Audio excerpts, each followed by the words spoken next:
Peace and love, family. Black first. I am DJ Joker, and you're watching Historical Origins Part 5.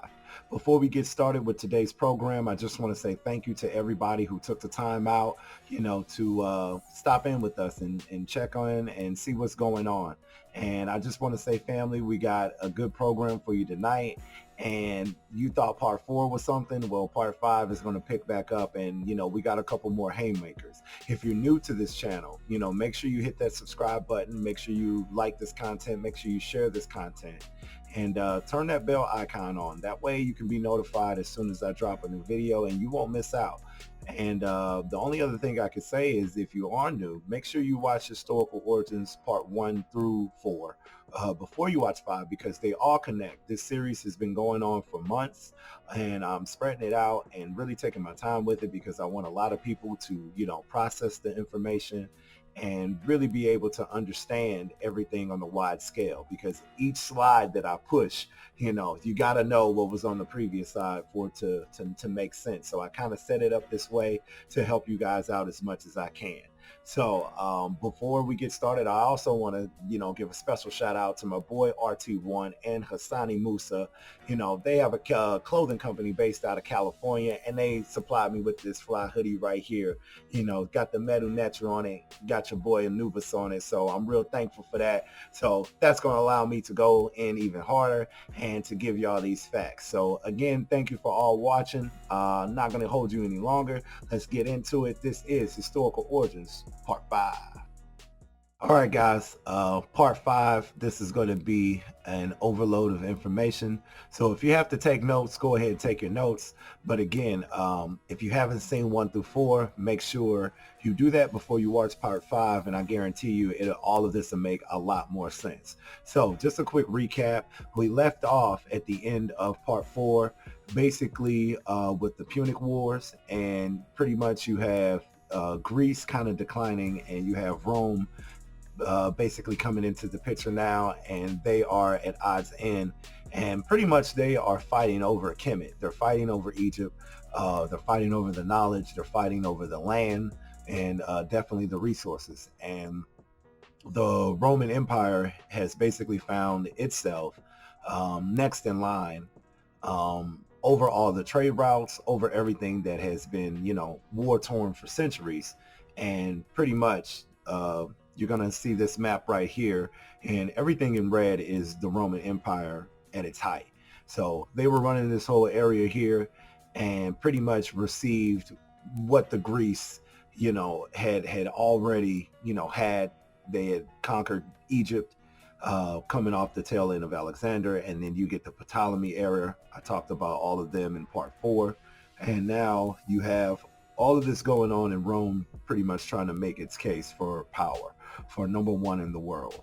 And by the time you get to Julius Caesar and the story that we know so much about, and the play that we all, kind of go through, and, the A Brute, all of that, most of that is all surrounded by, his death and what would be leading up to his death and the foreshadowing of it. But they don't really get deep into, why Caesar was wanted dead. And part of that is just because he was a brute force leader. He had no respect for the people, and it was a civil war.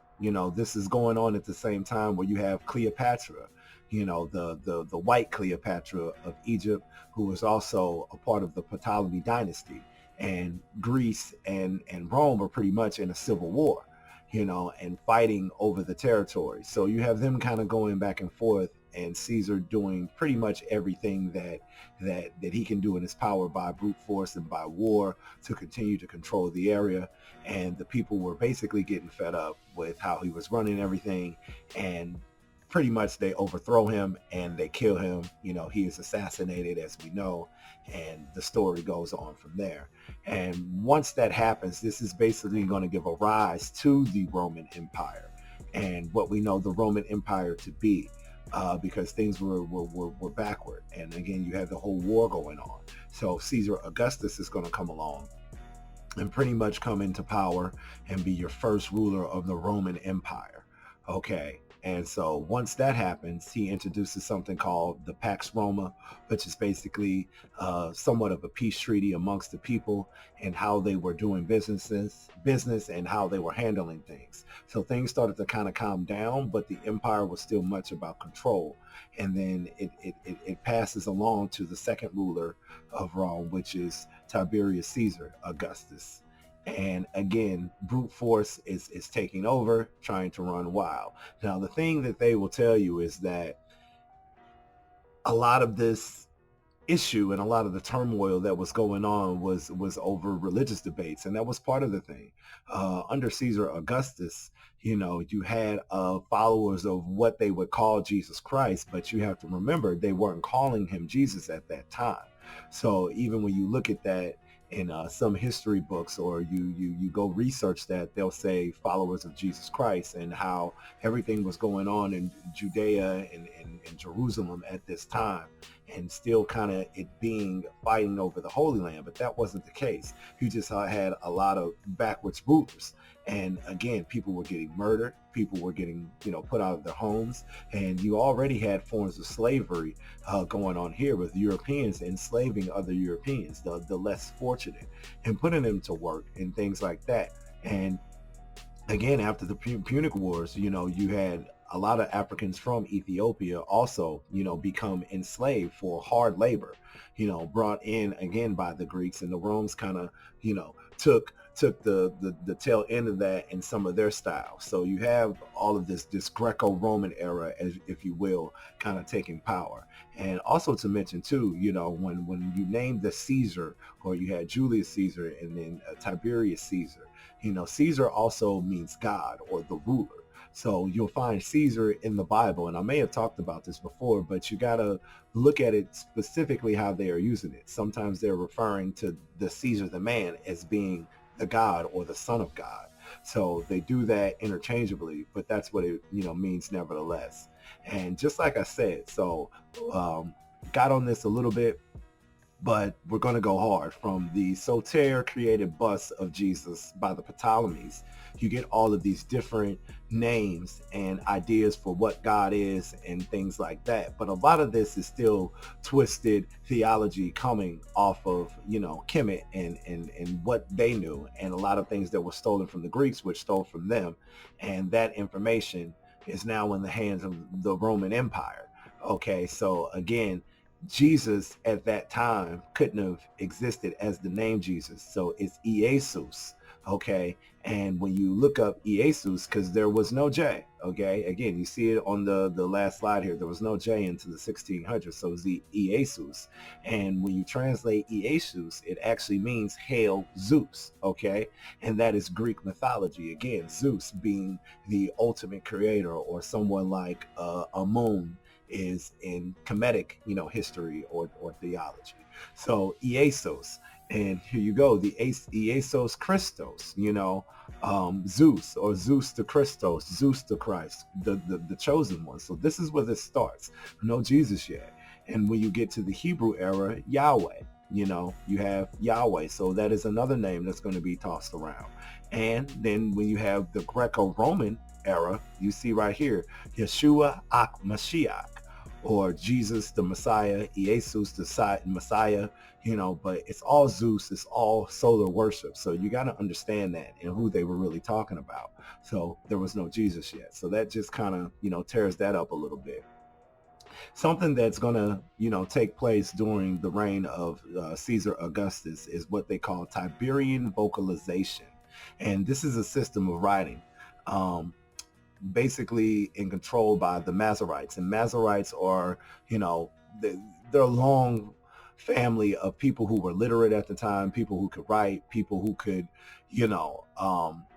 they knew a little bit more than the common people. So these people were used for duties, for the kings, for the ruling empires, and things like that. So you're well-educated scholars, if you will, at that time, but not really scholars, just guys who knew a little bit more than the average. These people were illiterate to to all different languages. So you had something ushered in with the Masoretes and writing and the system. And this is what's basically gonna spark the idea of writing a doctrine, or some type of manual. But it starts with the Masoretes that are going to come in under Augustus and pretty much have these people who are going to hold, the doctrines, hold the history.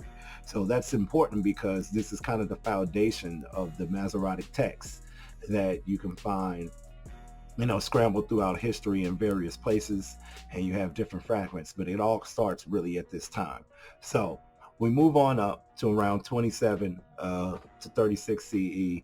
You have Pontius Pilate, and a lot of people, know him. Pilate's mentioned in the Bible also, but again, this guy was a real person, and he served under Caesar Augustus, but he was like the governor, over military and over, this mild form of taxes and things like that, and basically punishment and still brute force, under Caesar. So he's the guy that they say basically crucified Jesus. And the issue with that is because around this time, a lot of people were crucified. There was not just one specific crucifixion that meant anything other than the previous one. So this is something that happened all the time, that people would die by or burned at the cross. That's where that whole thing comes from. They were doing this to many people. And at this time, you had a bunch of people who were, spreading religious beliefs and things that were still left over from Kemet. You had people still going with, that Holy Trinity and being part of Ma'at. But again, the Roman Empire, it's all about Hellenization, which we're going to get deep into a little bit later here even more. This is something that the Greeks brought on, Hellenization. They brought this upon the people, so there was no religious connection. They didn't see, a spiritual system like we did, like they saw in Kemet. This is why they can never relate, and they only theft, the story of it and took bits and pieces of it and kind of started to do their own thing. But it was more so for the common people. But the emperors and the rulers, they had no religion. These were not religious people because of what they were doing to the people in the land. So nevertheless, you have the crucifixion supposed to be occurred between 30 and 33 CE, but there's discrepancies about that. People can't really line it up, and I'm going to show you where they really get the story of. And also, when Jesus is crucified, there's two other people, two other criminals, if you will, that are being crucified with him. And I think I might know who they are as we go a little bit farther. But nevertheless, nothing is significant about this. It's just the story that they're going to take, and they're going to tie it to this one man who has supposedly come along being the savior. The thing is, again, you had many people doing this at this time, all of these religious figures. So the event of the crucifixion by Pilate, he did this to several people. So this could be tied to 100 Jesuses. So again, it's just a story. So there's nothing significant about, that one person, this happening to one person. Okay. So all of this and all of these issues, Rome coming in, Greco-Roman, this leads up to your first so-called Roman-Jewish war. And again, these people are rebelling against Rome because of what they are doing. And also, the brute force that they have continued to brought into Kemet and pretty much just ruling that. And by this time, most of Northern Africa is completely, under Roman rule. And everything is backwards, So you still had your Moors, and we're going to continue to go in and out on the Moors and what they were doing. But you had them, rising up even against the Roman Empire and fighting them off, because a lot of those, Africans that shared a connection with Nubia and shared a connection with Egypt, these people were fleeing. These people were taking that knowledge. These people were going farther out west. These people were kind of fleeing in the Congo into Central Africa and going back towards the south, fleeing from the Roman Empire, but also fighting them off and pretty much standing their ground. So this whole war is not based off of just religion, and fighting over the Holy Land like they try to make it seem. No, it's because of the brute force and the things that the Romans were doing at this time. So we just want to be clear about that. And I put these books in here for you guys to really understand that, again, Roman Hellenization is going to pick right back up off of the Greeks. And what is Hellenization again? That is not having no God. That is basically doing whatever you want because you can. You know, whatever man says, man does. And there's no consequences to it. Like I said, the Caesar is interchangeable with God. So anything that he does wrong, he sees that, you know, God told him to do that, or he can. And it's kind of just like how power works today. You know, very religious groups that do, you know, brutal things and do things that are not godly, you know, they're making those decisions themselves. Nobody is telling them what to do. You know, if you have one God that is creating people, you know, and is supposed to be loving and all of these good things, why would you, you know, purposely create a system of oppression and a system of murder and genocide and rape and all of these things, you know, and just sit back and watch it, let it happen? No, that is not balance. You know, African people have always been balanced in nature and worked alongside it. I can't stress this enough. That is what Ma'at is all about, you know, and there is no balance for these people. You know, and these people that come along through the Greek and Roman Empire, this is what they're doing. It's backwards, you know. They are the lower vibration of humans, and this is what they're spreading. So you have all of these books basically telling you and describing you what was going on at that time, and how this was not about religion, how this was not about one person coming, the son of the son, and being ready for the savior. It had nothing to do with any of that. That came later. This was about complete oppression and world domination. See, Rome wanted all the trade routes that Greece had, and Greece was, you know, in connection with Tyre when we talked about that, or you talked about ancient Phoenicia, you know, which, you know, they come from the Egyptians as well. You know, all of these trade routes and the money, and basically this is what's going to help, you know, feed the empire, because Rome had nothing, you know. But the mixture of Greece and Rome was something to pretty much be reckoned with, because now you have two groups who have fought and kind of have just exhausted everything, and basically decide to come together on common ground. But in the midst of doing that and coming together, there is always a sacrificial group, you know. And this is kind of like the first on code you see with nations that are like, hey, we are going to get ready to oppress a different group of people who we've already had a group on, and that's going to be black people. So a lot of this Hellenization, and even in Israel, all of this is where it comes from. It comes out of this area. Okay, so you have to know that. Now, next, you're going to get Titus Caesar. Again, another Caesar, a man who also complained, I mean, not complained, but claimed that, again, he is a god. He's sent here to do the fighting, to do all of these other things. So Titus Caesar come in, him, and he's commonly paired with a historian named Flavius Josephus. Okay, and Josephus is like his wingman, his historian. There's always a lot of different historians and bookkeepers, if you will, that are directly under these Caesars, under these gods, pretty much documenting the history. Again, whoever could be the best writer at that time. Some of these kings, and even in the Roman Empire, couldn't write or couldn't read, you know, different languages, the Greek, the Syriac, your so-called Hebrew, which is kind of becoming a thing right now, you know, just right now. So again, historically not an ancient, you know, group of specific people, but more so a compiled area of different people who have, you know, always been oppressed. If you look at where Jerusalem is and Judea and all of this place, all over here, we're going to talk about Antioch later, but all these people come and they are all descendants of the same, the Hebrew people, the Hyksos, the Hittites, you know, Babylon. You know, these same people from the same area is going to keep coming in contact with Africa and Northern Africa. It's the same people. Okay. So anyway, 70 AD, Titus Caesar, they basically captured Jerusalem finally. They captured this land over here.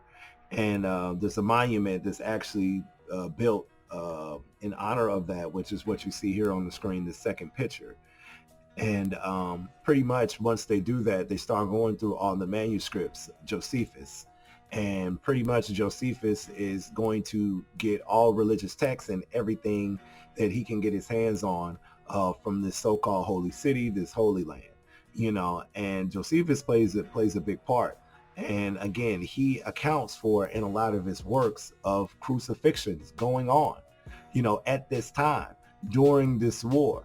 It was a common thing. So it's common to say that you would have, many people dying in the name of God, or many people coming along and saying, this is what I believe in and we're going to die for it. And because the Roman church was not having it, you were subject to death. You were subject to punishment because it was outside of Hellenization. So that's the whole thing. You got to understand that. And so Josephus documents that. And then he also writes a book here. And in this book, he talks of the Hyksos being exiled out of Egypt. Again, this is your whole exile story, your whole Exodus story. It's when the Egyptians basically fought the Hyksos out of Egypt. Okay, they were in Egypt for a while and they ruled. But when you had those Nubian brothers come back up from the south, they kicked the Hyksos out and put Kemet back into historical African order. So you had that going on, and a lot of people knew the story because it was so big within that area going to war over that land of Egypt. So that is your whole story of these people. These people were not chosen, and all of the other stuff that's going to come with it.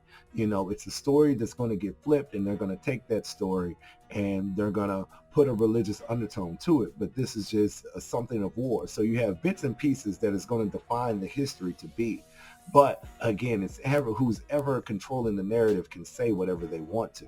And that's what you had Josephus doing at that time, because they were in control, and they saw that, people in a religious sense would not stop fighting for what they believe in. So they needed to do something with it. They just didn't know what they needed to do yet concretely, and then you have a book, The Life of Flavius Josephus here. And he specifically talks about three men being crucified by Pilate.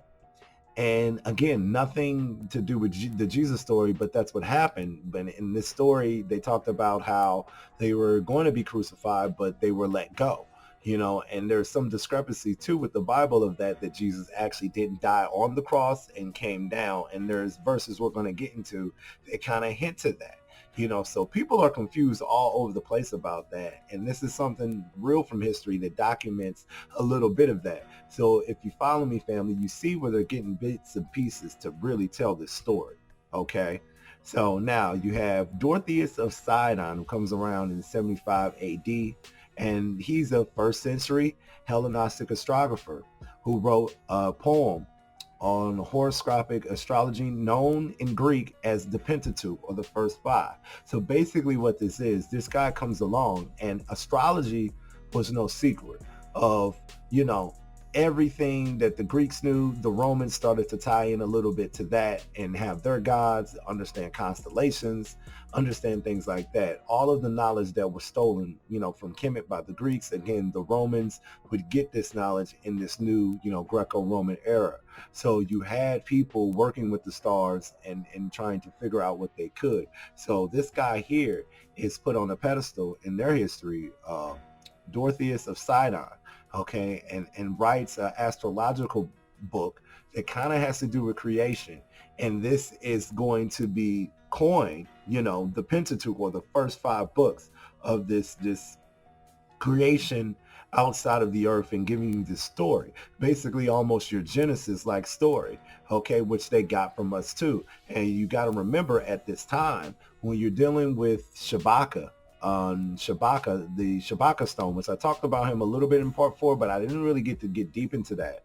But Shabaka, one of the last black, Nubian rulers during the 25th dynasty of Kemet, basically on the way out, what he started to do was go back and get everything from the old kingdom. So the Genesis, the African Genesis story and creation story, and our connection with the universe, and our connections with all of these different domains we've talked about.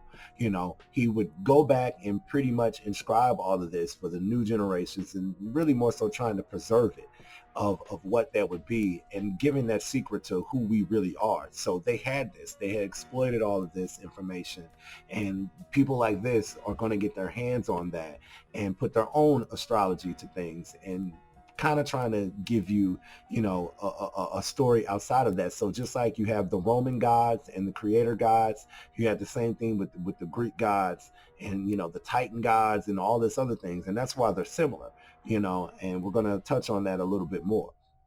So here you have Ignatius, I think that's how you say his name, Ignatius maybe, of Antioch, was a Christian writer and a bishop of Antioch. So Antioch is still kind of the same era, Turkey, Sudan era, Middle East over there. And this guy is one of the top religious figures, okay, and basically one of the best writers of that time, and really writing a lot of these war stories down and things like that. And a lot of his works are accredited to, the Gospels, basically. So all of the, Gospels are kind of a credit to him and trace back to this guy, writing these stories, writing these different points of views of people.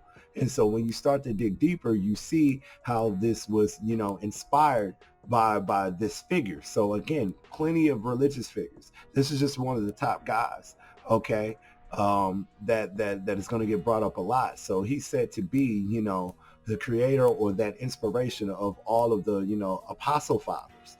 Okay, just one of many who was doing that, but this guy stood out. So you had many people, you had him, and then you had Polycarp, who was also the same, religious figures who was preaching this story, and, not a hard concrete version of anything, but again, you had human hands doing this, not one solid book, not one thing from God. We've already talked about Moses and debunked that, but nothing stayed on that same script. So this is all different. None of this stuff relates. These are different people giving their different versions as you have the Roman Empire in charge. Okay, and Polycarp is murdered and burned at the stake or burned on a cross. Okay, religious figure.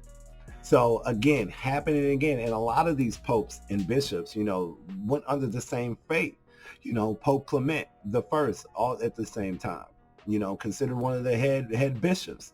So, Matthew, Mark, Luke, and John, if you will, it might not even been their names. They're based off of these different people giving their accounts of things that were going on. And a lot of that writing gets twisted. It gets passed through so many different hands, and we're pointing out the hands that it gets passed through. So again, this is how you can easily see and easily find out that this is not just one perfect book from God. No, this is who's ever in control of the information can do whatever they want to of the information. And that's what was going on. So you guys need to really see that. Then you have Judah Ha-Nasi, or Judah the First, very, very well known throughout the Jewish community and everything like that. And basically, he is going to be the origin of the Talmud, or the Babylonian Talmud that you would get, which is kind of like the predecessor of the Pentateuch, as you will, in a book form. Okay, but the Talmud. So this is, a early religious doctrine. And even when you read things in here, you can clearly see of these people, oppressing black people and pointing that the black people are the target at this time, and who they are going to pretty much flip the script up on, and who, should be enslaved, and do all of these things. So you had a lot of these, religious going on and fighting back and forth about who should rightfully be enslaved. This was something that was known at that time and going on. Like I said, you had Greeks doing it to themselves, Romans doing it to themselves, and then vice versa. And then everything that was going on in Egypt with, prisoners of war and things like that. And now you're getting to a point where the script is flipping, and they're saying, well, this must be ordained by God for a certain class and a certain group of people to, receive this punishment and work for others, and it be okay. Along with genocide, along with murder, along with rape. None of this stuff makes sense. None of this stuff is African spirituality, and they're not things that we would do. Okay. This is all coming from that barbaric state of mind of the European. and mixing that in with religion. He just uses the religion for the control, and that is the cover up, and that's what you need to understand. Okay, so the Talmud, or the Mishnah, that they also call it, Judah the First. Okay, another well-known figure, another well-known writer. This is supposed to be the cave in this picture where they found his writings at, which possibly could be true. There were things all over the place, and people are going to compile the data, but you don't have any any of this stuff that is just surrounding the one story and the story of Jesus Christ. None of that is there. So now we get the Pentateuch, okay, and your first 5 books, Genesis, Exodus, Leviticus, Numbers, Deuteronomy.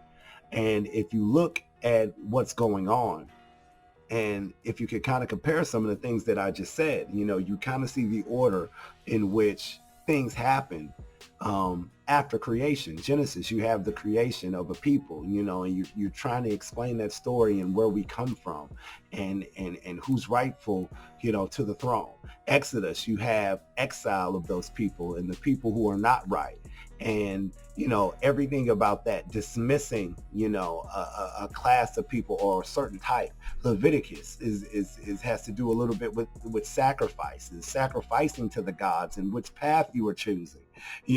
Numbers, the numbers of the people that you are going to put over the oppressed. And Deuteronomy is basically leading to the aftermath and the outcome, and predicting the future of those people who are supposed to be chosen. So if you look at it that way, that kind of breaks down, all the stories and everything that's just put around that. That's the fluff to give you a full story. So people really think that they're getting something, but this is an agenda-based book, and this agenda, anybody can live it out once you write something. Anybody could say prophecy once you've had people put their hands into it and give you the story, and the story, okay? But it keeps changing. Okay, so nevertheless, you have this, and your Pentateuch, your first 5 books, you're going to get the Torah, which is the complete 24 or however many books it is. But if you notice, Torah, Ra-A, being the sun god in ancient Kemet, we call it Ra, and you're going to see Ra in, Israel. We're going to get to that, shortly. But again, there you go, paying homage, because they understand, the astrology behind creation and the comparison, but it's all hidden, it's all garbage. And they can never tell the story of the ancient ancestors. They just couldn't do it. Okay, so you have a lot of this washed out nonsense to get people to believe that it's something other than them. And that's how you get, the story to continue to go. So from that, you're going to have one of your first Bibles come out, the Peshitta Bible, basically combined of a lot of, all of these other, religious doctrines. And you're going to have this spring out, and kind of basically, go further into the Old Testament. So you have one complete Bible here, again, another version, and all these things are copywritten, later on, because they're mass produced then. But even back then, you just had different authors, you had various authors who would come together and submit different pieces of religious works, to courts and things like that, and they would get decided on and what made sense at that time. So a lot of this stuff, again, it's not one person's word, it's multiple people's word. Okay, so you got to understand that. So now we're in 200 AD, 200 CE, and we have to talk about, Saturnalia. And a lot of you have heard of this, but this is, one of the oldest holidays celebrated by the Romans, okay, which is somewhat a festive holiday, an end of the year celebration. And this has to do with astrology too, of why they picked the dates, December 27th through December 23rd. This is something that the ancient ancestors in Kemet would use also for the birth of Heru, or birth of the sun, okay? And this Saturnalia has to do with, Saturn. It's Saturn worship, okay? So back in the day, Saturn actually was a sun, okay? Another sun in the solar system that somehow burnt out or fell and became a planet, or transformed into a planet. So particularly you had two suns. Okay, and this is well known. This is something you could look up. It's just a different form of a star. Okay, so this is why you have different references to, Lucifer being Saturn and things like that. Saturn falling, Lucifer, star of the morning, things like that. So you had a lot of people worshiping this planet, and also in the ancient time, they kind of associated with Haru, the son of the sun. So Saturn being the sun, being created by the one sun, which would be Ra. Okay, so you had that connection there too. But when the Greeks and the Romans come along, again, they find their way to, lower vibrate everything and make things be negative, and their worship of something be totally different. So Saturnalia basically was like your first purge. Okay, this is a purging holiday where the people could do anything that they wanted to, and it was all done at the temple of Saturn. Okay, which, if you know your Greek gods or Roman gods, the Roman god Saturn is the same thing as the Greek god Kronos, the father of time, father of chronology. Everything and everybody is on some kind of time schedule. Time controls everything. So this is what they believe, is really controlling the people. They believe that it's Saturn, but they're going to, like everything else they do, demonize it, and make it more demonic, and it means something. But this is their planet that they're going to worship, but temple of Saturn. And this is the issue. It can't be anything good, because again, Saturn, just like Kronos, ate babies. You always see these figures with them with kids in pedophile type of positions. And again, this is something that the Bible, was talking about, in certain areas, and just the backwardsness of genocide, rape, murder, and deviant things done to children. And so your main god represents that, in both cases, Kronos and Saturn. So that tells you what the people are about. And then you make a temple dedicated to this. And also at these temples, they would do sacrifices of animals, sacrifices of people. And the only thing that they did, if you were a slave at that time, you got to be free doing Saturnalia, or have a drink with your owner, or whoever you were providing work for. But you could lust and do anything that you wanted to, and again, hence the purge. And there's no, well, I was going to say there's no reason why, but that's the reason why, the directors and things are fascinated with movies like this and it sells, because this comes from, something that was very real. And so you have all of this, different vibrational type of stuff going on. And this is the Romans doing this, killing, murder, stealing, whatever you want. You can all do this on Saturnalia. So another reason why Saturn is looked at so important, like I said, it was a sun at one time, but it was also closer, to the Earth. And again, it all looked like you had two suns in the solar system. But in particularly, Saturn has this hexagonal square hole type of deal at the bottom, or bottom and north pole of the planet. I'm not sure if it's the top and the bottom or just one side, but there's this hexagonal hole that's like a dust storm. It's like a severe dust storm that pretty much goes counterclockwise around the planet. Okay, and sometimes it looks like an eye. So this was also associated too in Kemet, that spot was the eye, or the sun that is watching, the son of the sun that is watching. So that's why you get that kind of Haru connection there, and the Eye of Ra there. But again, a very unique planet. But when you look at the shape of the outline, you can get a hexagon from this. Okay, hexagon, pentagram, all of that six-sided figure, you can get off of Saturn. So this is why that symbol and everything is associated with that.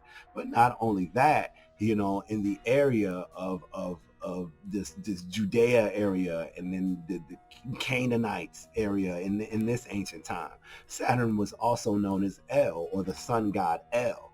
Okay, so they were saying that. So this is how you're going to get Israel. Okay, because you have Isis, which is Kemet. You have Ra, sun god Ra, and you have the sun god El. Okay, so Israel, and then you get the six, sided figure here, six-pointed star, and then a pentagram inside, but also relating to Saturn. So some of you may get that in the morning. Hopefully a lot of you got that right now, but this is where it comes from, okay? And so you got to understand that. Now, the thing about that is we see Saturn symbolism all over the place, okay? Whether it be the shape of the planet or the slash, which is representing the ring in all of these companies, all over America. So that tells you, again, who these people are really worshiping, who they're putting everything into. It has nothing to do with Jesus. So these companies understand that you might believe that, but there's more to the story. And it's always something demonic, okay, when you're dealing with, the European history part of it, which is where you get a lot of this stuff from. So this is something to actually pay attention to and where it's going to. It's all Saturn worship. These companies know that, but do you know that? Okay. And the most interesting thing right here, because we got to get to the Bible. What does the Bible say? Well, we're going to show you what it says. So Acts 7:43. You took up the tabernacle of Moloch and the star of your god Remphian, figures which you made to worship them. Okay. So you took up the tabernacle Moloch, okay, and Remphian. So these other gods, okay, and this symbol, you made the people worship it, which is the symbol of Jerusalem. And I just told you how that connection with Saturn, but also here, as you see, 666, they related to, but that is really 6 protons, 6 neutrons, 6 electrons, give you carbon, give you man, this equals man. Okay. But you can get 6 from Saturn and things like that when you add it up. So this is why they've chosen the symbol. This is why they connect that with that, but they don't talk about that in church, at all. They don't talk about it, but it says right there. And then right here, I know the blasphemy of them, which you say they are Jews and are not. They are the synagogue of Satan. Revelation 2:9. Synagogue of Satan, satanic, Saturn, Saturday, all of that. So it's telling you who the enemy is and who is hiding behind the symbol. And when you talk about Moloch, okay, Moloch, Canaanite god. This is that same area before you get Judea and Israel. Moloch is worship, which is a superior bull god or bull deity, which again, they get that from the Apis bull of Kemet, but this is something else. They're sacrificing babies and children, to this god and in the name of the god Moloch. So it says it right there in the Bible. And this is the backwards thing you're doing. This is not God ordained. It just doesn't fit. And here we're saying these are, the chosen people. And you got to ask too, when it comes to the chosen people or the ones who are the right people, why would this creator God, who is almighty and can also create Satan? So he's creating good and evil. He creates a people, African stock people who are kissed and blessed with all of the blessings of Ra from the sun and connected and melanated and really fit here for survival. Why create all of that in the most beautiful, dominant continent in the world that the world still survives off of today and just say, no, we're going to bring in a group of people from a desert land that has little natural resources and little room for survival, needs everything imported into it. And this is the Holy Land and these are the people, so they can wipe these people out. Why would he go through all that? Why wouldn't you just create the chosen people from the beginning? So that's how you know this narrative doesn't fit, because again, the creator does not make a mistake. That's what he did. He put all the right people here in the beginning of time. And you're going to get all of these different cultures and all of these different split breeds of people basically trying to claim their right that they really are the chosen people. So, some of you might follow me through that, but this is what they're doing. And then when you get to Remphian, here he is, Remphian, horn figure, Satan, pentagram, all of that. Here it is. Remphian is a figure that, Remphian is a figure called the star, your God, whose image you choose made to worship. Again, when it goes back to Acts. So star, God, Remphian. And when you talk about the 6 pointed star. Also, too, I have to bring up Baphomet, which is something that's been known because, again, when you talk about Saturn, Saturn is in the constellation of Capricorn, which is the goat deity. So that's how you get goat horns, horns with the devil. It's Capricorn. Okay.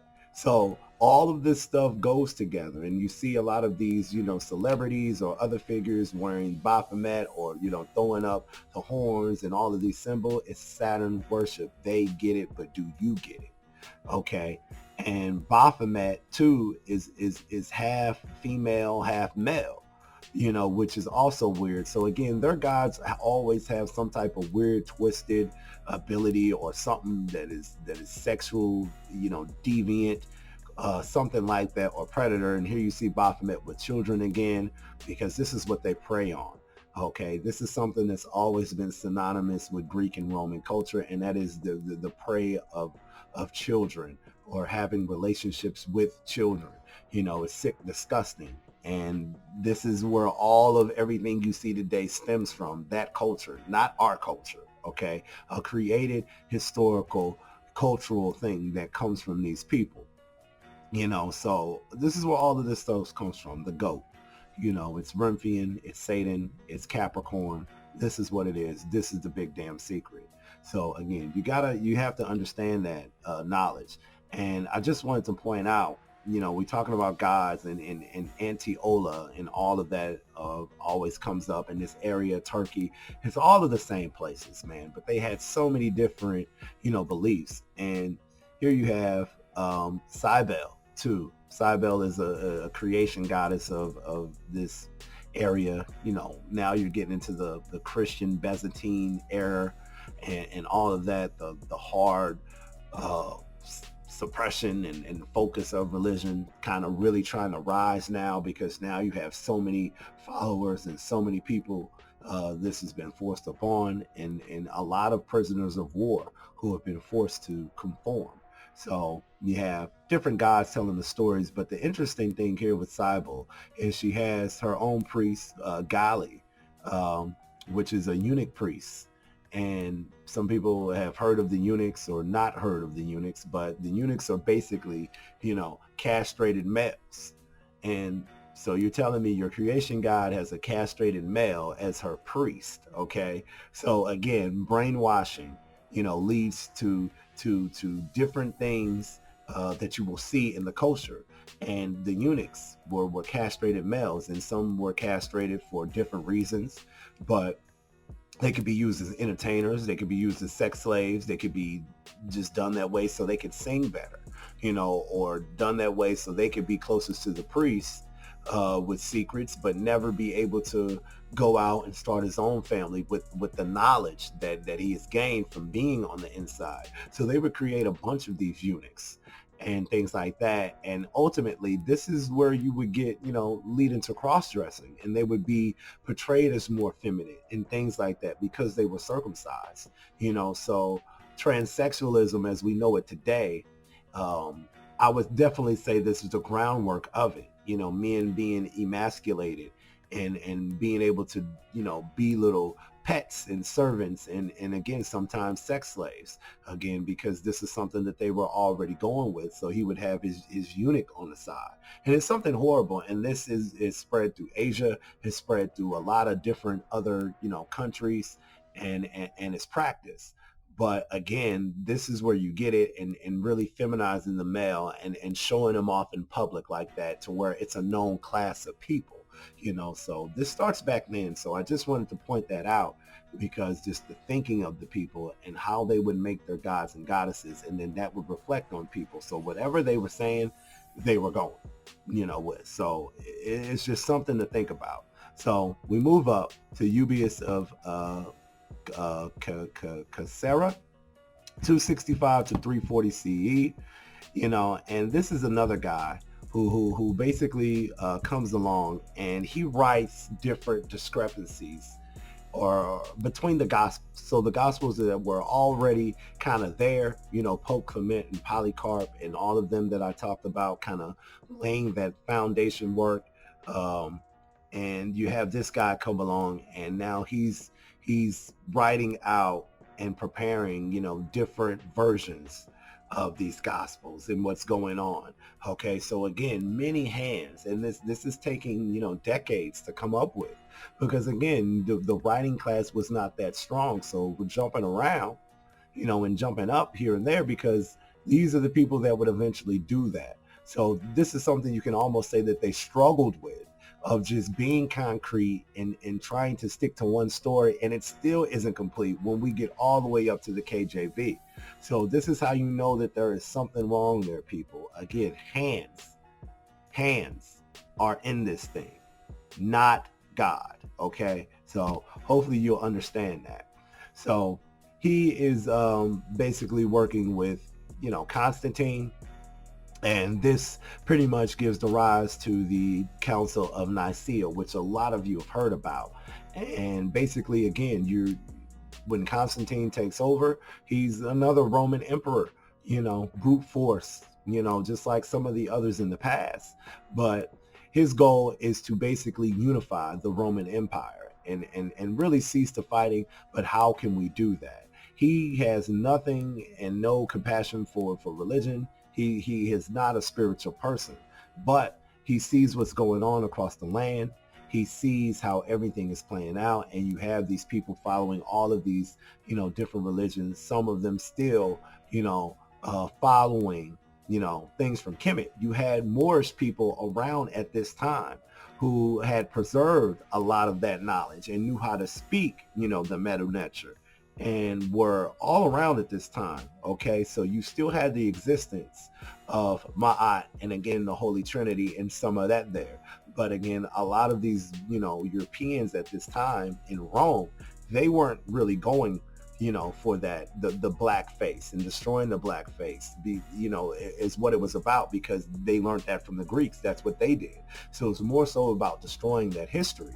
So Christianity is going to be the new cover that we can usher all of these different ideas under and have one rule. So this is what Constantine's, Council of Nicaea is about, and also deciding, and creating the divinity of Jesus Christ. It would be later, but this is still Iesos, or Yeshua Mashiach at this time. Okay, not Jesus. So they're telling and figuring out what his actual, divinity is, and all of these things. So this is what happens under the council. This is why this is so important, and it's documented, so again, none of this stuff is real. If you're a religious person, I'm sorry, I don't mean to offend you, but we have to get to the bottom of this so you can set yourself free, and really just be on a different track, and I guarantee you, once you open your mind a little bit and you actually see this stuff for what it is, you will live better and be able to live as yourself and understand yourself better. Get the blockers out the way. So one thing that Constantine did was come up. Well, he didn't come up with the cross, but he stole the symbol of the cross to use for oppression and to use for conquer. That's what it would become to be. People were already getting burned at the stake, probably just because, again, it's easier to burn a body that way with the legs and the arms. So you naturally, need to be pinned to something like that in that symbol anyway. Okay, so that's the demonic part of it and why they, pick that symbol. But it still comes out of ancient Kemet, and you can see it here in the Medu Neter. So this is a sign that meant something else. And basically they would take that, and Constantine even says it, through this symbol is how we will conquer the world. Through this symbol is how we will rule. This will be the symbol of what will become the Roman Catholic Church, and use that. But he already knew that people were getting burnt at the stake, and it symbolizes that brute force. Okay, so it had nothing to do with Jesus voluntarily, giving himself up and then eventually getting turned in and dying on the cross for us. It had nothing to do with that. It just doesn't make sense. There were many people that already, had to suffer that fate. So this is what he talks about, using that symbol and coming up with it. And here you go, you have the cross, and now it's on and popping for them.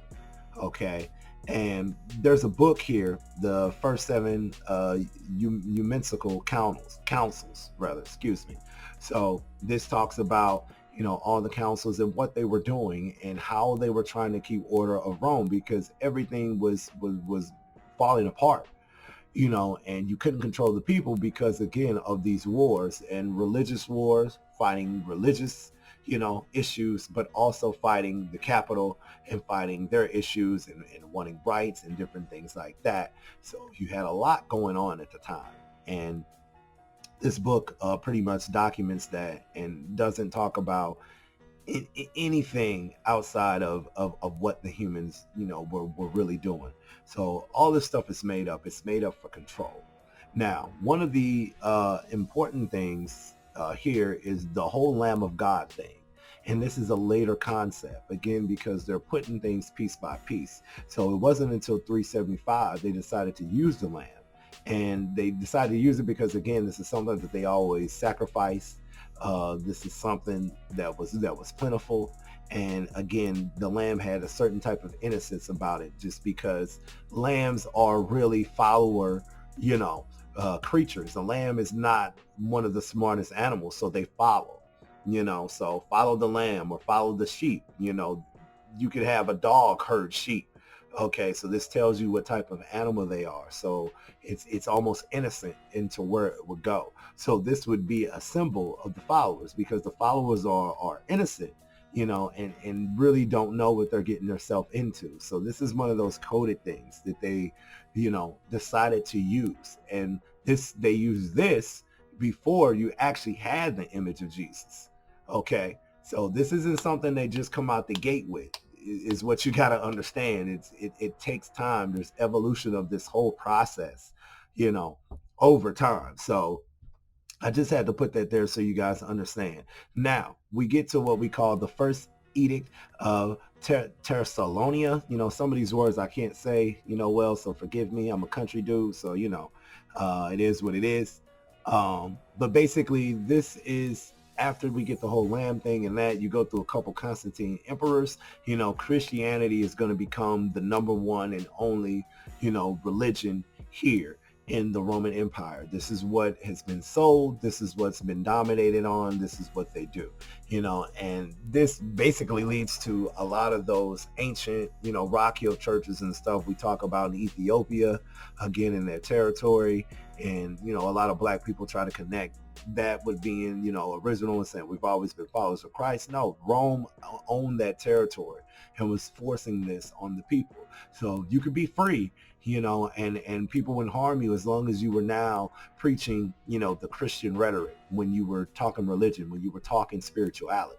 So this was something that, the Roman Empire would be lenient on you, towards, if you are doing their thing now. So now they have the control aspect of it. So people are going to, get born into that. And that's when it's really going to start to cycle. And now you got, blacks being, Christians and more Christians and building these churches and all that. But it comes from the force of Rome.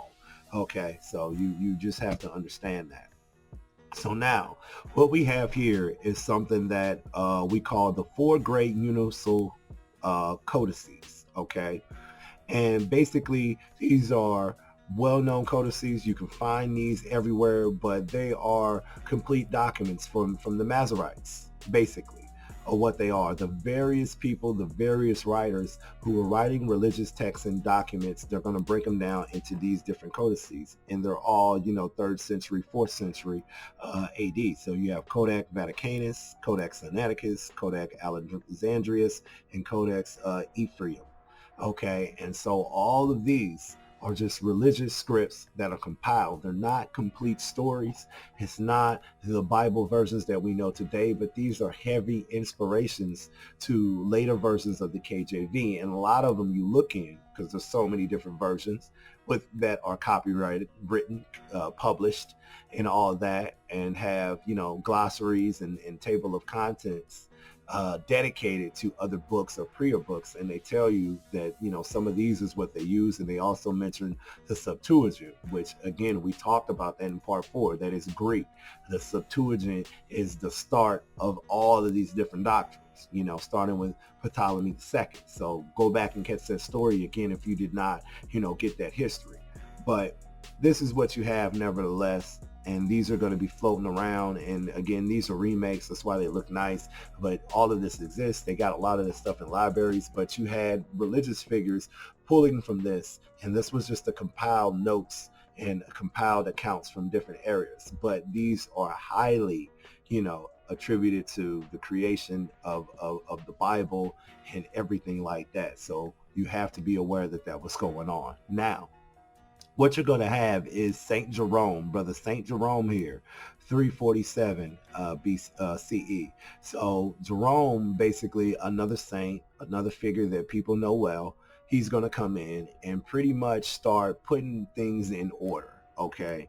And pretty much compiling all of the codices and all of the information that they had from the Peshitta Bible, all of this stuff, and trying to basically remaster a new Bible and under a new language, which would be Latin. Latin is going to start to come in effect because of, the new, increment of all of these different, cultures coming together. So now there's always a new language to kind of go with the people.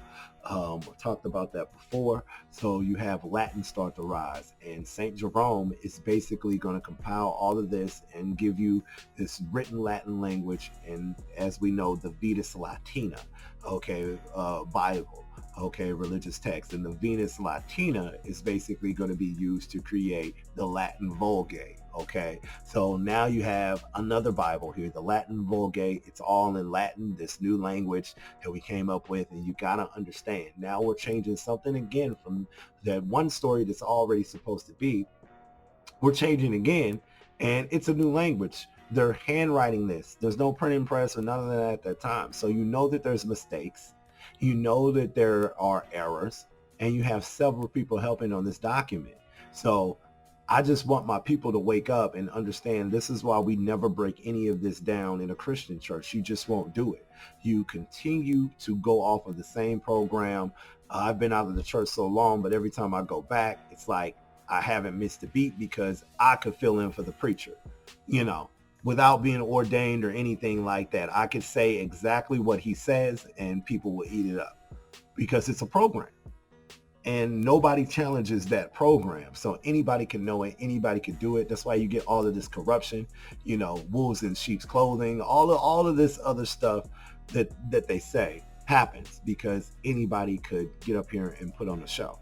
So understand different versions, and none of them will go outside of the norm. None of them will really educate you. It's stay in this box. This is the same story. And this is part of why Black people are not doing as good as they could be. Because again, you have mental chains on you that you really just need to let go and really be open and understand you are the creator of your own legacy. The creator put us here and everything works together to spawn creation. But when you are a creator yourself, man, woman, child, okay, then you are that God, okay? And your legacy is left up to you, and what you put into it is what you're going to get out of it. And that's part of the reason why I'm doing this. It's for legacy. It's for my children. It's for my nieces. It's for my nephews, your nieces, your nephews, your children, so we can educate our people and really understand that religion does not have anything to do with what's actually happening to us in the real world. And that's part of the problem. We have to be more serious. We have to be more war ready, and we got to rid our stuff from all of this garbage, and that's why I'm here to help you all with that. So moving on. Now, in the same time, you have this whole Visigoth and Vandal area. People like to talk about that, the Visigoth, the Vandals, and they may even talk about them in the Bible. But this is basically your nomadic German tribes, where Germany would be. This is where these people start to finally come down.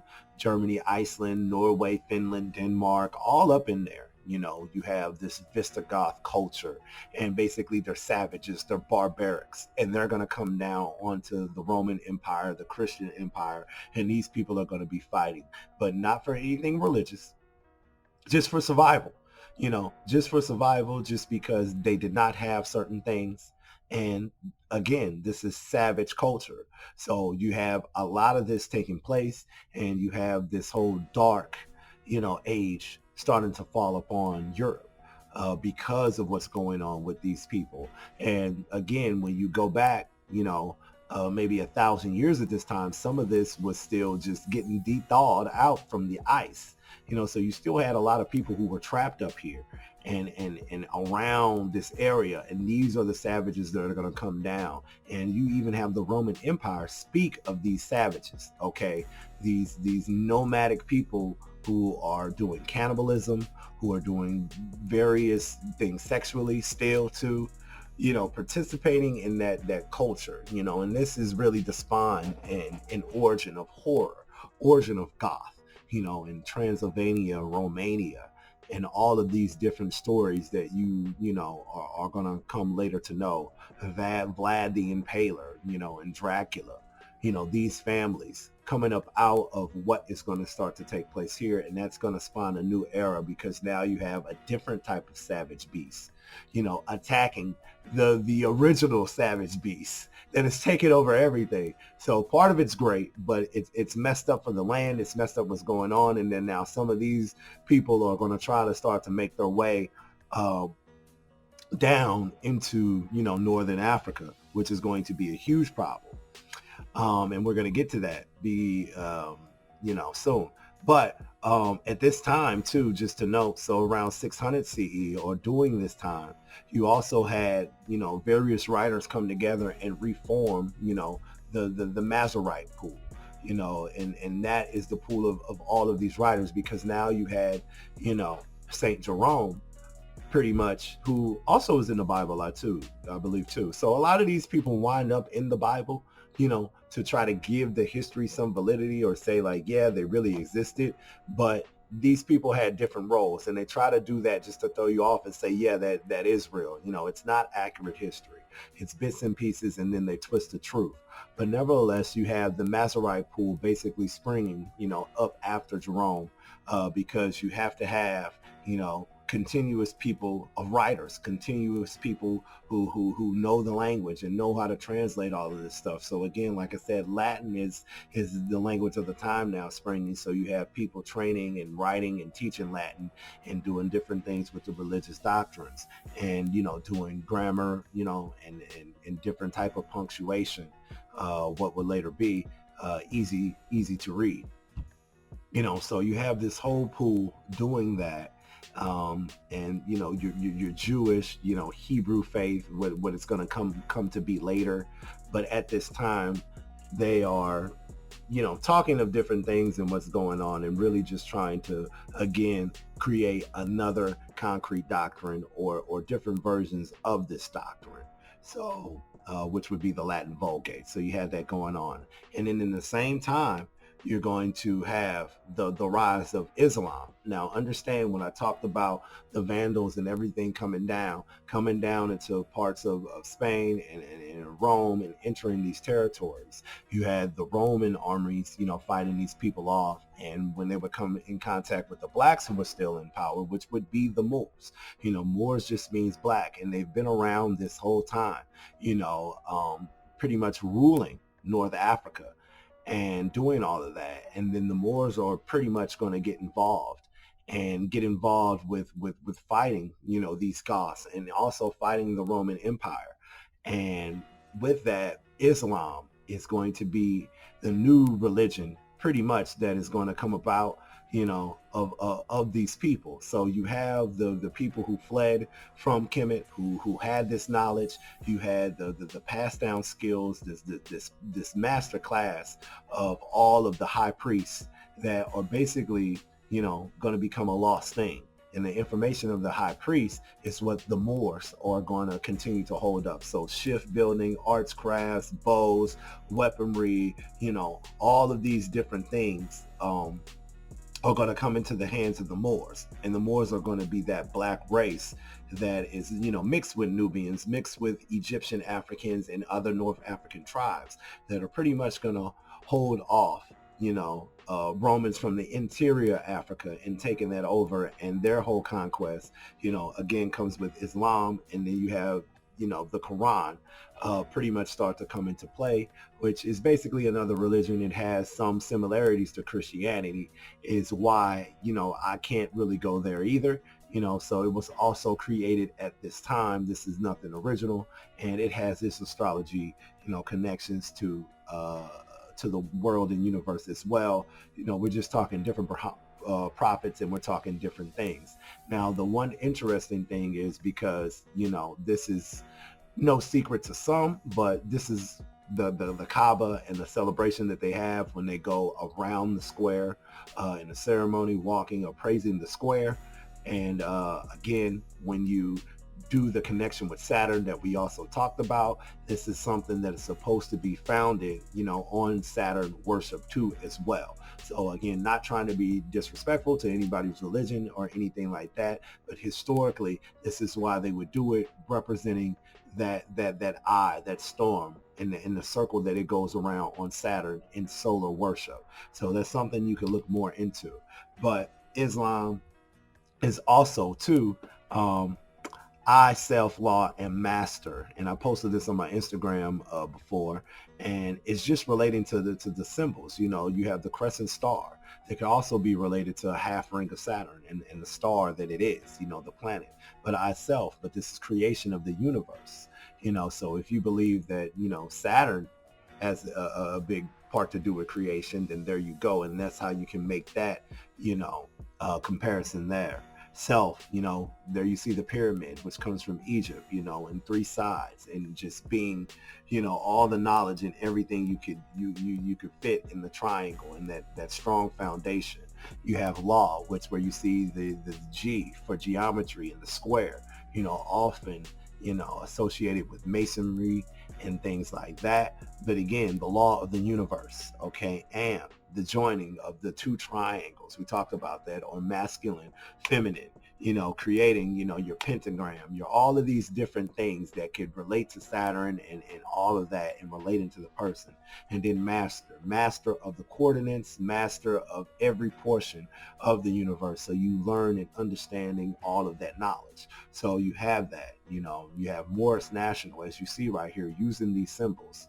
So these symbols are going to find their way into Islam, but a lot of this stuff, again, goes back to Kemet. And like I said, a lot of these Africans who they're going to, have, Arab, genes, African genes, Arab or whatever, which is basically just, again, a Middle Eastern African, the Asiatic African of the East. Mixed with Africans on the continent, it's going to give you this Islamic Moor, or this black Moor, and unfortunately, this is going to give rise to the Arab slave trade. And, we talk a lot about this in history. We talk about, what was going on. And basically, you had the Moors and powers there. You had, Arabic, Islamic, black Moors running, this whole area. And again, when we talked about the Punic Wars, we know that, Ethiopians were enslaved. The Ethiopians from Kush that were, ruling Kemet at that time. And when the wars ended, these people were becoming enslaved, and it was becoming a thing. And I told you, at the end of the Greeks and the Romans fighting, slavery is going to start to take a turn onto it being about color, it being about race, and them, savaging Africa, over and over again, because not only is this the resource land and you need it to survive, but the people there are already at a weakened state just in northern Africa, so as you notice, a lot of these rulers and a lot of these empires cannot stretch farther down, deep into Nubia, deep into the Congo, deep into southern Africa, because these people were fighting, these medieval times that people like to kind of, describe this area as, is really going to give rise to a lot of African empires, that again had all the skills that when they left Egypt and left Kemet, and they're through with that, these skills basically are gonna go to the Moors, and they know everything now pretty much. So you almost had to work with the Moors or know the Moors if you wanted to have anything to do with North Africa at this time.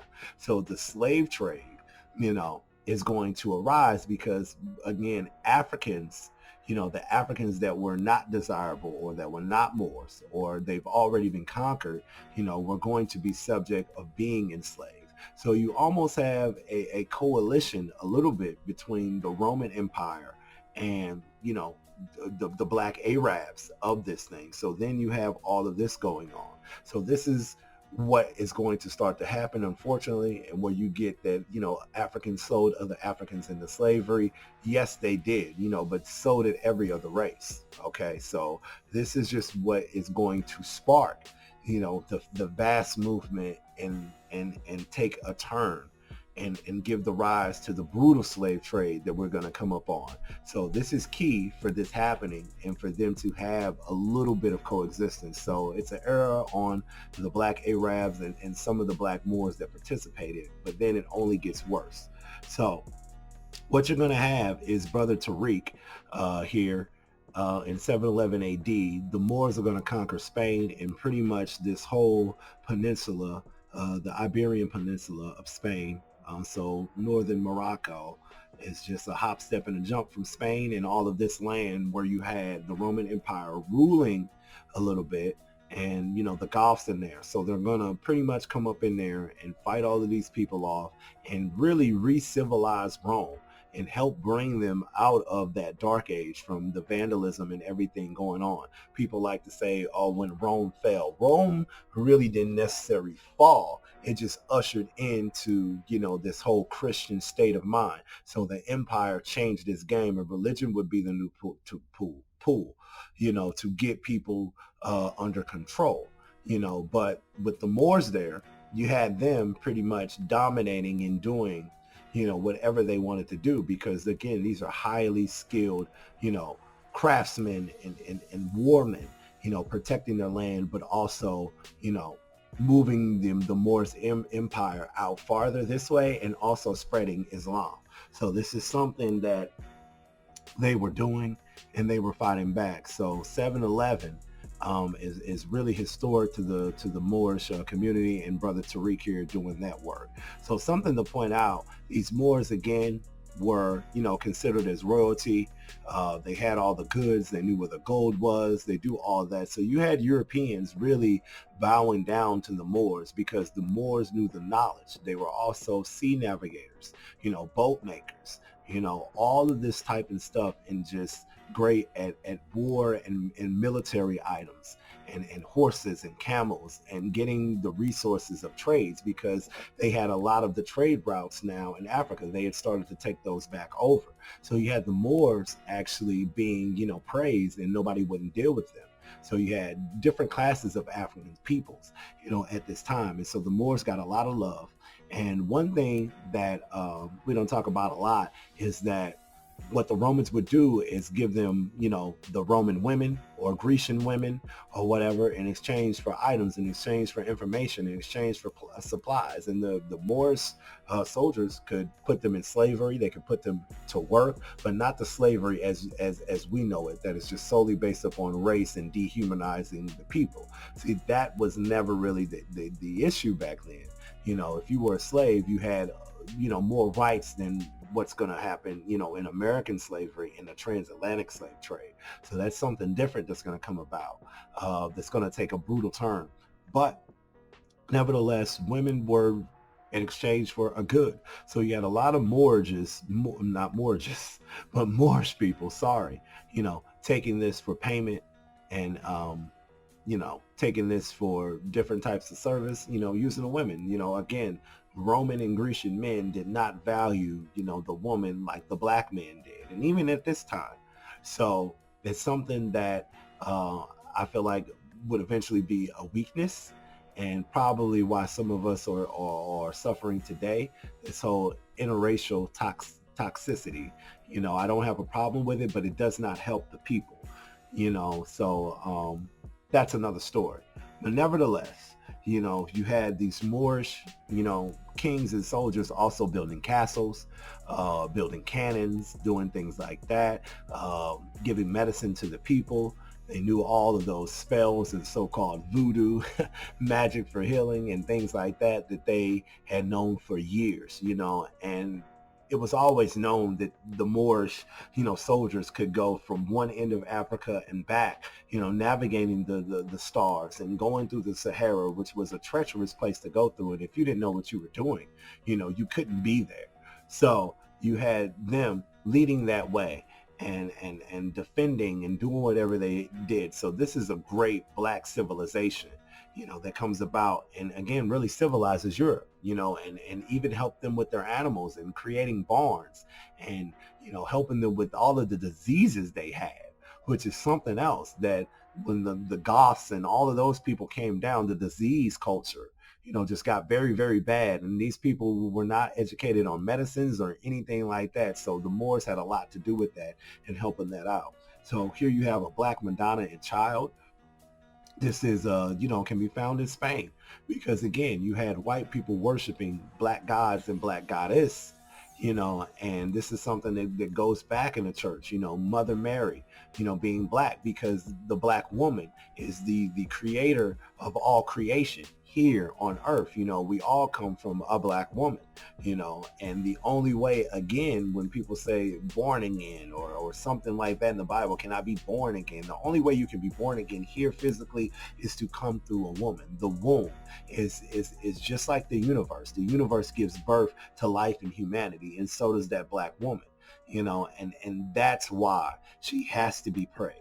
That's why, brothers, you have to be with Ma'at, with your woman, because she is everything. That's the legacy. A king can only rule through her, and Europeans understood that, and understanding, creation and the evolution of the human that was taught, by African peoples. So you had them too as well praising the black Madonna and child, so that's why you find that there. Okay. And you had Moorish priests and, Moorish bishops, St. Maurice is very well known of his sarcophagus being there and statues being there. So you had a lot of these people, kicking religion and understanding that. But not only did they, know Islam, you had Christian and Islamic, Moors, of teaching the faith and knowing that history, and kind of educating these people here in, in Spain, a little bit there. So you had them in power and really taking control. And when you go here, you look at the Moorish, coats of arms and seals. It's just like the Pope. The Pope is all similar and his arms and his seals and secret things, because he know that all of that had a huge Moorish influence. And if it were not for them, they would not be, the colony, the city, the country, or whatever you will that they are, if it were not for the Moorish influence. Okay, so the Moors being there and kind of being in power and having their way, this is going to usher in this whole Reconquista period. Basically, it is now, Spaniards and Goths kind of fighting back and going back and forth with the Moors and taking territory over small lands. And this really was about, not changing the population. Spain started to see the population change because of all of the interracial, baby making that was going on at the time, and the history changing and Islam being a problem and things like that. And so what you had were a lot of uprisings and a lot of fighting. So this is what really this period is about, and them, kind of starting to wanting to overthrow the Moors. But again, they were kicking their butt, but you had rebellion of them eventually after a while. So that's something just to point out. And that would lead into the Second Council of Nicaea. So again, you had multiple ones, but now you're here at the Second Council. And basically, the Second Council, let's see, what do I got here? Okay, so yeah, this is doing still the Byzantine Christian era. You had that. So you had more different laws and different rules coming into effect and things like that are going on here. So another Nicene Council that has to do with religion and kind of revamping things, because again, you had Islam moving in on the border, so they need one or the other to really be, controlled and push forward the narrative of what it's going to be. So they would have these councils all the time to really decide what they were going to do and how they were going to respond and what they were going to give the people. So by 1814, AD. Now you have Europe kind of fanning out, and you have all of these different, nations kind of going on. You have a lot of the Visigoths and all those people who pretty much kind of get pushed back into to where they belong, and really kind of going to start the uprising of the Viking period, because now you have these nomad people who came from these areas kind of returned to these areas, but also now they've taken skill. They know some of these knowledge. So shipbuilding and things like that are going to kind of try to, come about and kind of give rise to that whole Viking culture that, we're going to, see and discuss a little bit later on.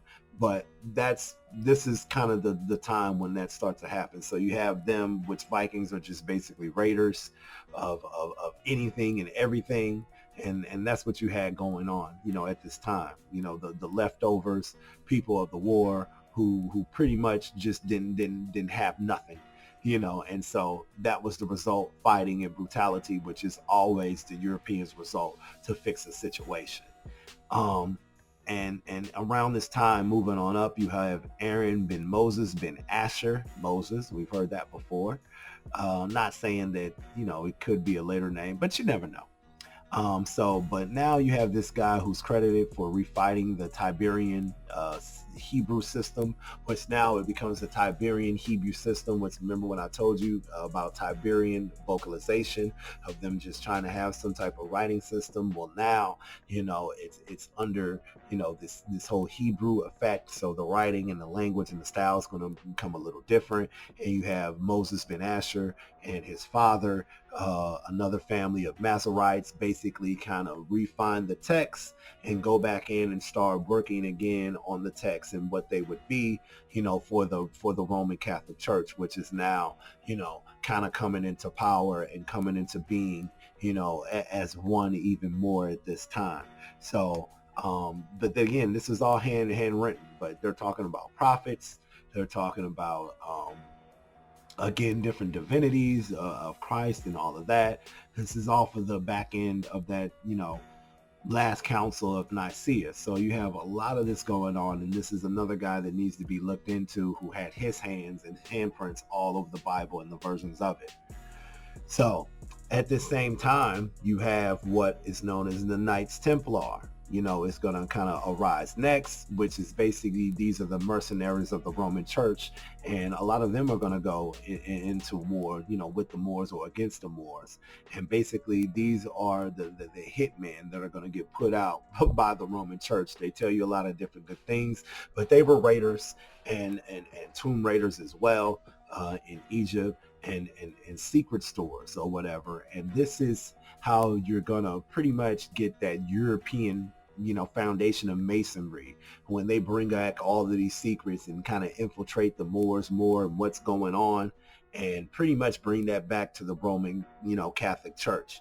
Okay. And the Templars are also known to worship Baphomet, okay, too. So you had them worshiping, gods of, or El, or Moloch, Remphian. You still had all of these people, present and doing that, because they understood it, and they understood, Saturnalia, and everything like that. So you had them basically, doing the church's dirty work. And that's where they're going to come from. And then they're going to give you that red cross, so the same one that Constantine had, now it reforms into the Red Cross. And we have the Red Cross today, who do a lot of, good things, but still the origins of this Red Cross is, here you go. So you have the Catholic Church have a military.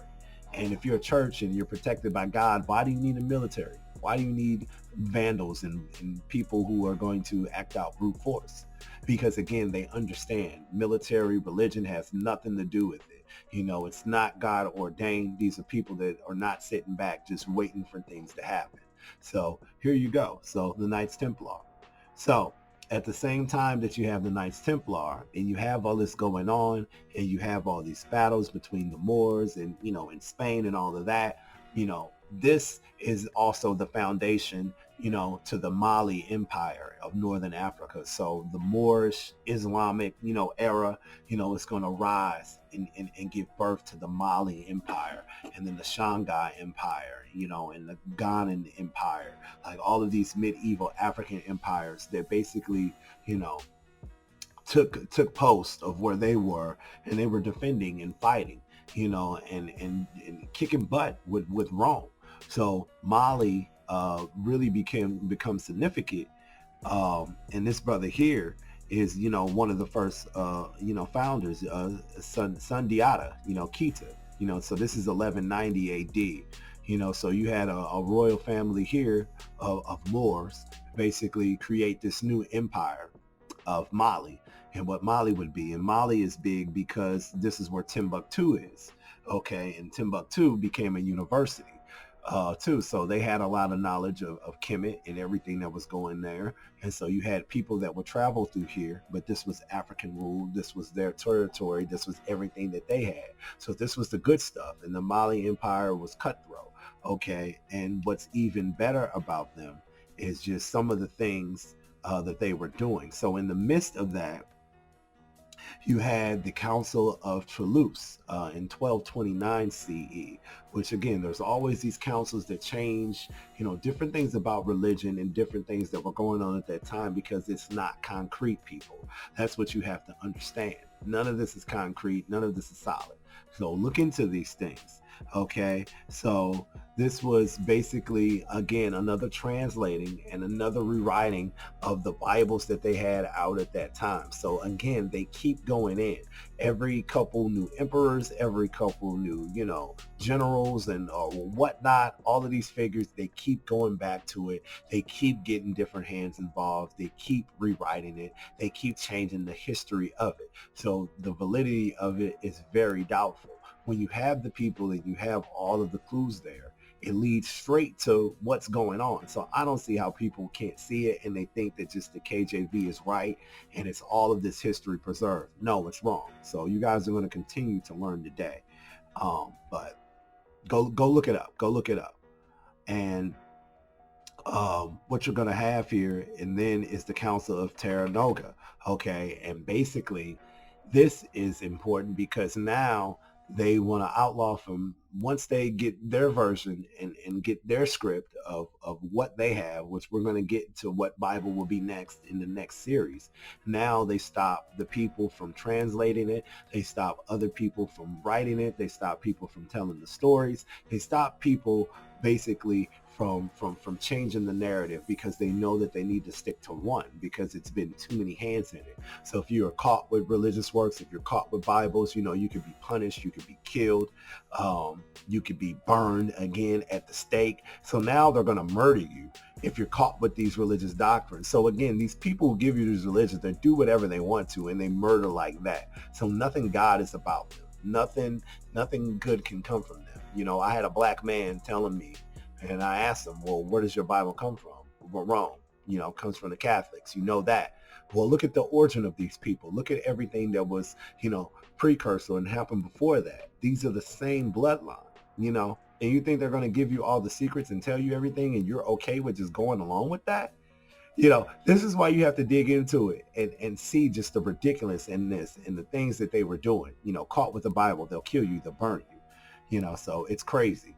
But most important thing, or one of the most important things is of this video, is after that time and around that time, again, you already had Africans who are the masters of the sea. They knew the boat building. In a book that came before Columbus, he goes into detail of how the Moors and the Mali Empire, knew all of the boating skills and the crafting skills that they used in ancient Kemet.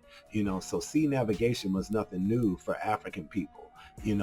Or really being the navigators of the sea and of the stars. This is something that we've done very well, and this is something that has always been passed on. So during the Mansa reigns and Mansa Musa, Mansa Akbari II, is credited and it is documented. He is going to finally put together a boat and put together a fleet and come down the coast of Guinea, on the outside of the Mali Empire, and sail to the Americas and land in Brazil, an area of Brazil or around Suriname, in that area. So this is documented, and this is almost 200 years before we even have Columbus. So this is just refining the Americas at this time, you know, by black people, by black Moorish Islamic sailors. You know, Malian Empire, this brother right here founded the Americas way before Columbus, and we rarely ever talk about him in history class. Okay, so again, there were already people there, and in the next video, we're going to get into where those people came from and when they actually touched down in America.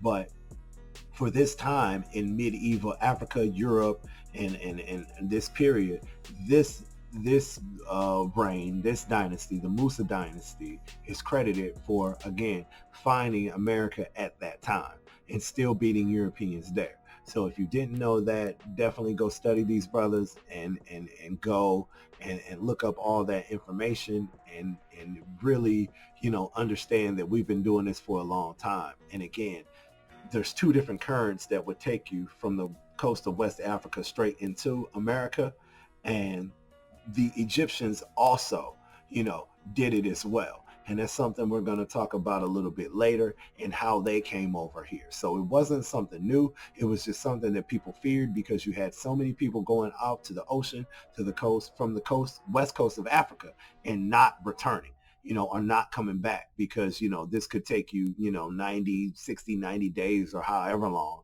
you know. So most of the time when people got there, you know, they either found, you know, land, they stayed there and mixed in with the people who were already there, or they didn't have supplies, the ship was damaged, they could not get back, you know, due to poor calculations and things like that, or they just stayed because it was simply better.